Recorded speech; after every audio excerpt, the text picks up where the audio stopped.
Good morning. Wanted to do a quick recap on Colorado especially since I did one on Wyoming. Um, so it looks like I crossed the Colorado New Mexico border on 3 June. So that is almost 2 months in Colorado that I spent. That is crazy.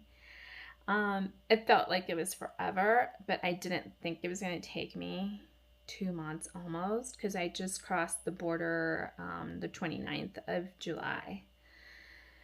Um, so I crossed the border on 3 June and then the next day rolled back into Chama. So there's a little bit of like leeway because I took 2 zeros in Chama, but that's still not even close to 41 days. That's almost 2 months. Okay, so started off in Colorado by myself, doing the San Juans, and by the time we got to Chama, the people that the community was kind of like telling my group of hikers that had gotten there that we had done really well, um, in timing wise. And so because the people before us, because there was people that had waited almost 2 weeks to like pass the San Juans because it was that snowed. Some people even came to Wyoming to do the basin, which is like kind of like flat desert area, about 200 miles, I think. So some people even skipped to Wyoming to do the basin. Most of them were foreigners that like just have visas that are going to expire and stuff like that. So that happened. But we were hearing that like we were there at the perfect time, that there was like the snow was kind of like pretty good. Like we just needed spikes and maybe an axe. And so I decided not to take an axe because all the research that I had done said that if you don't know how to use an ice axe, you're better off with it because you can be more dangerous to yourself, I guess. Um, So I didn't take an ice axe, but I waited for my spikes to arrive, which ended up being lifesavers. At this point, I realized that I didn't know really what I was doing still, even though I had just gone through the state of New Mexico, which was mostly flat. Yes, I would lose the trail every now and then, but I really hadn't gone in deep into like the features of the app that I had and the resource that I was using. So, especially when it came to like elevation and stuff. So, I realized that really quickly when I was covered or surrounded by snow and trying to go over passes and summits and all of that. And there was no path. Essentially, I had to just follow footsteps of the people that had gone before me. So, and then additionally, it was still kind of snowing, raining in Colorado. So that week when we crossed into Colorado, it was really rainy, and it continued for the time that I was in the San Juan. So it took me, I think, about 6 days to get through that first part, which if it would have taken without the snow and the conditions, I think it would have been 4 days. Um, yeah, so that was a really frustrating, kind of scary part for me.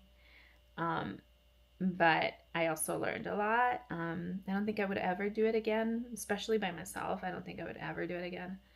But it was, got through it. Okay, made it to Pagosa Springs and then took 2 zeros there again. Pagosa Springs was gorgeous.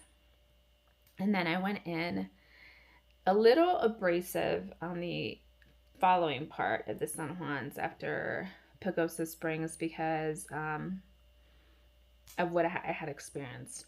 But it was a lot better, but I was still not doing as many miles as I wanted to because I had stopped New Mexico at 20 miles per day. And then here, when I got to that part, if I did 16 miles a day, I was like, it was just, I had to stop anywhere. And it was, I stopped 2 times at like the worst places, but, and camped like at a top of a, like of a mountain where it's windy, slanted, but I was so tired, I just couldn't keep going.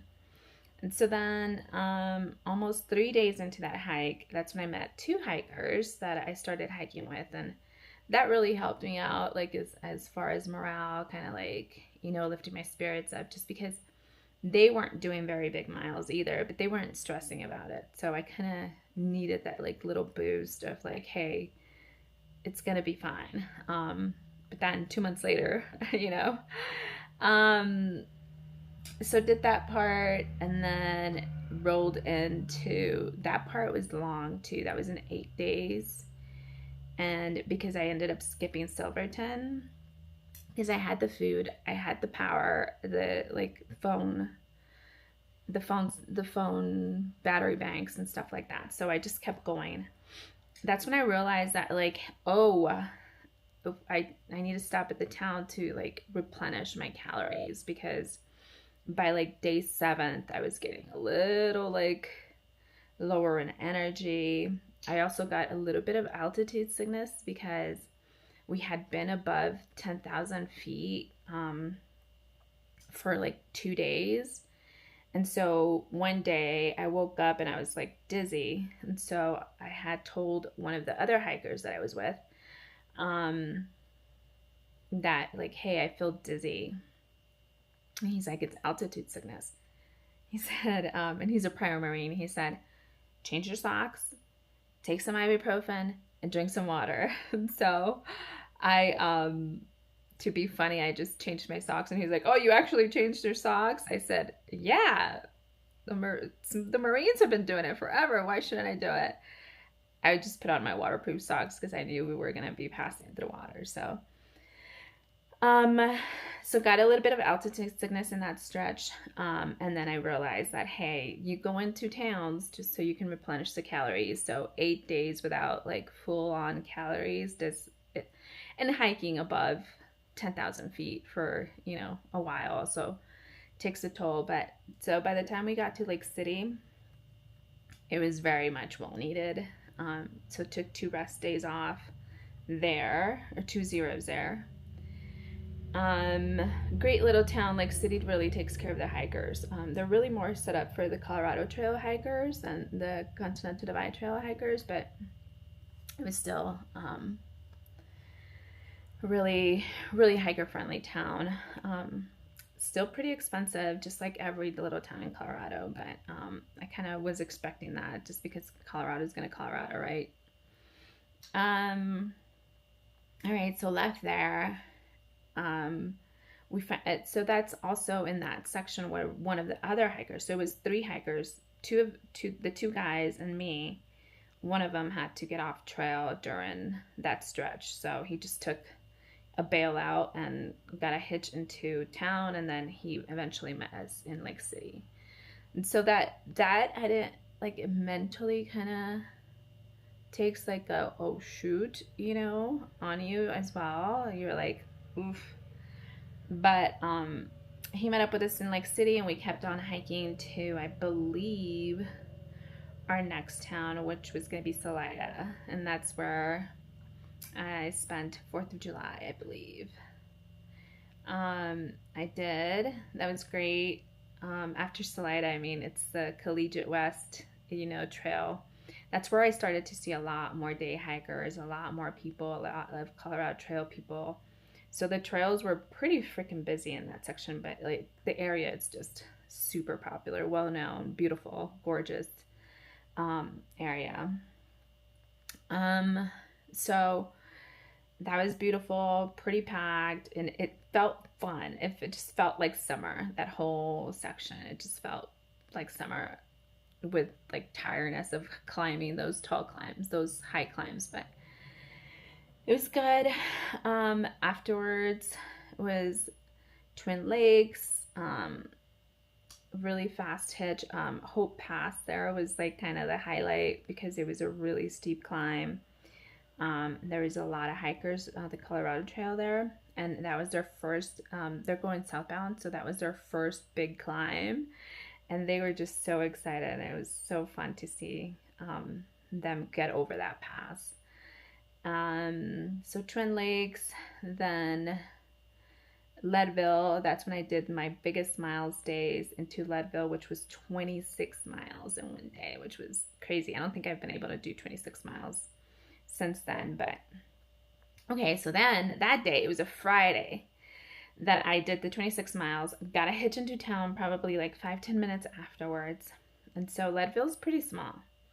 Every single hotel room was booked in Leadville because there was a race on Saturday. So I ended up having to go to the local hostel and renting a tent site. So I slept in my tent for the first day, and then I was able to get a room for the next 2 days, which was great. After that, I think that the towns started getting more like closer. Like, for example, after I left Leadville, like I think a day and a half later, I was in Copper Mountain. And then after that, a day later, I was in Silverthorne, where I stayed at my first hostel ever for $40, which included 2 drinks. And then I think those 2 short days were great because after that, the hike after that was crazy. Like the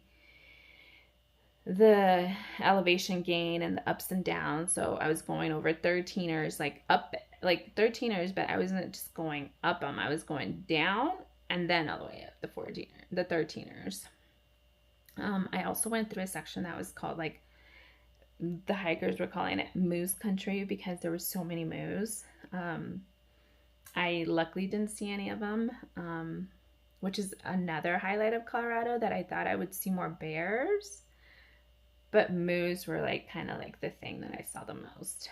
All right, so I went through that section and then did more 13ers,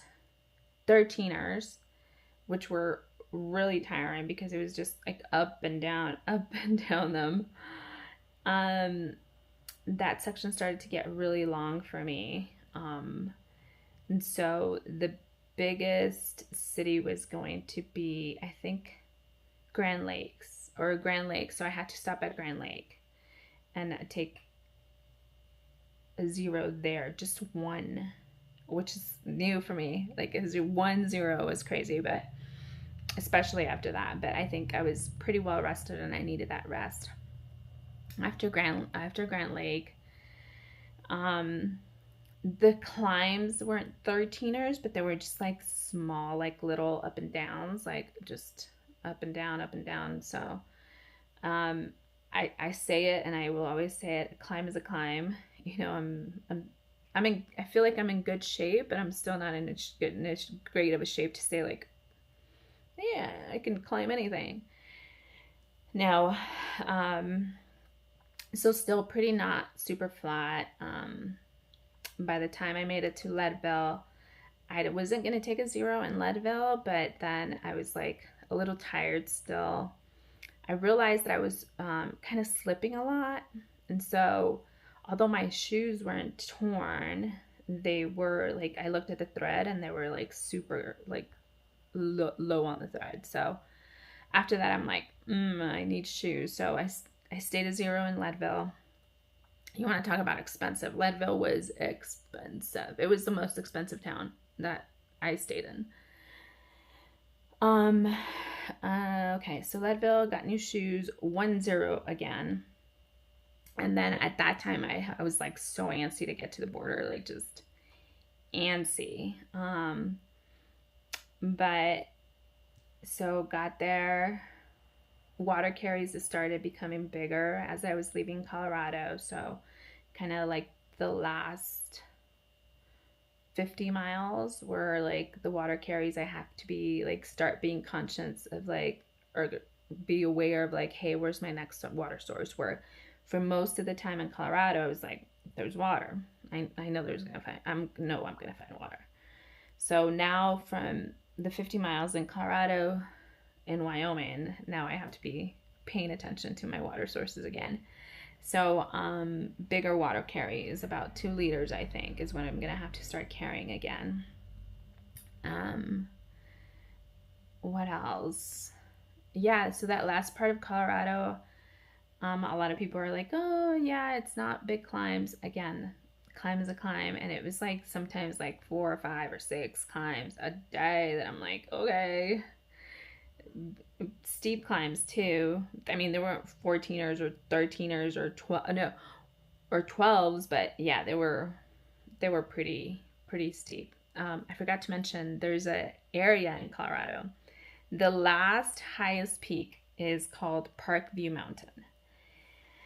That area, that peak had like fake summit about fake summit. And so it was very, very much another mental game, right? Because I knew it was going to be steep, but I'm like, clearly I'm not going to the top. It's like, clearly this is the top. Nope, there is a higher top. But that was more mental, I think, because I can see like the peaks as as I was going up, and they were steep. They were like really, really steep. So that was very much a mental game. And then I stayed on the ridge for like a while too during that climb before I went down, and then just blow down. So Colorado was, I would say, overall like very much a physical and mental like state. A lot of it's because we would be coming down like a very steep climb, and then in front of us we can see the climb for the next day, and it was like steep. So mentally we just had to be, that's a tomorrow problem. We'll get some rest, we'll get some food. That's a tomorrow problem. And then in the morning we would just wake up, and when we would meet at the top of the ridge, we're like, whew, that took us 2 hours. Or we would be like, that's the highest climb for the day, or that's the second highest climb for the day. Or I think that's what really got me through those peaks, like kind of knowing that I would stop at the top and be like, done, and then what's next. And so, yeah, I think Colorado is very much mental because of those. You see where you're going. You see the big peaks, and you're like, can I do that? But once you get up there and you're doing it and you've like done it, it's almost euphoric. It's so crazy how like addicting it could become, because you're like, oh, I did that, and you're like, oh, that was awesome. The top, not the climb, just being at the top, or knowing that you can do such a big climb, or many climbs in one day. But yeah, Colorado was tough. I mean, I thought I was like at the end of the bubble, but there's some people that are like kind of still behind me. So I hope Wyoming is a lot less mental game, or mental, less mental on our heads. But I know it's going to be physically demanding just because of the basin is supposed to be really hot. But I'm also hearing that Wyoming has got like the most beautiful views, even better than Colorado is what I'm hearing. So we'll see. I still love Colorado. I think it's a beautiful state, and the people there really are super fit. And so that's the other thing. Like, I knew people in Colorado were fit, but people in Colorado are fit and will use their trails. But yeah, essentially that's it for Colorado. I mean, almost 2 months. Great state. Thanks for coming along with me.